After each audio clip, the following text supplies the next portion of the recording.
how did you decide to kind of lean into what God had made you to be and make that into a business that was consistent with the brand you wanted? Did you ever go through this process and saying, okay, I could go one or two ways. I can just focus on basketball and have somebody else run my money, not worry about the entrepreneurship part, or I can kind of lean into there's an opportunity to build a brand that counts and stands for something in addition to what I'm doing on the hard court? Yeah, it was definitely an evolution.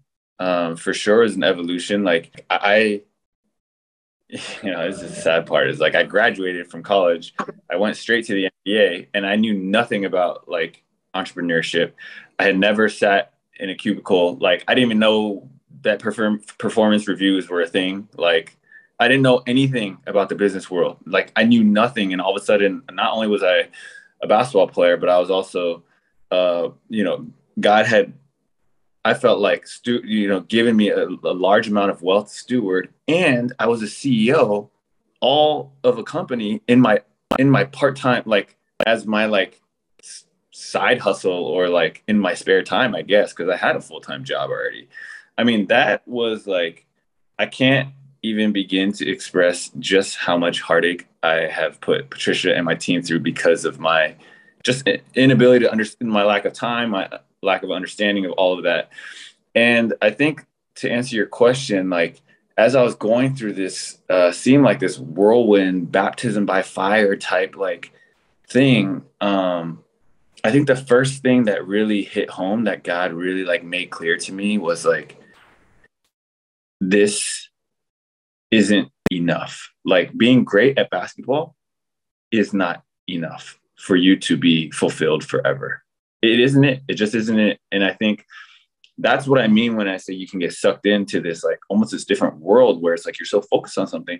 And then finally, when you get it, which I got that times 100 during Linsanity, God really like, really, really convicted me like in a strong way, like this alone, this success is not enough.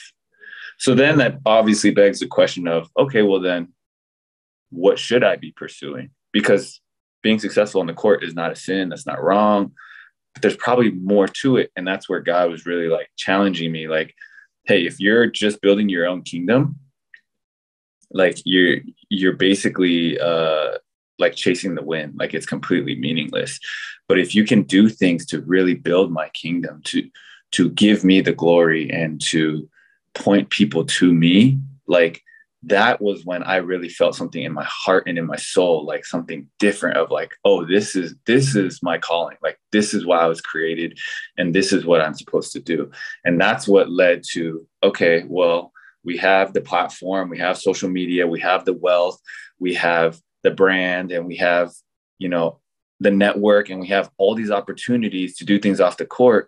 Like that whole like thing that we had, that monster of a like, thing that I felt like God asked us to steward, we started to really ask tough questions of like, what would it look like if we really stewarded this well for God? And that was kind of, a multi-year journey.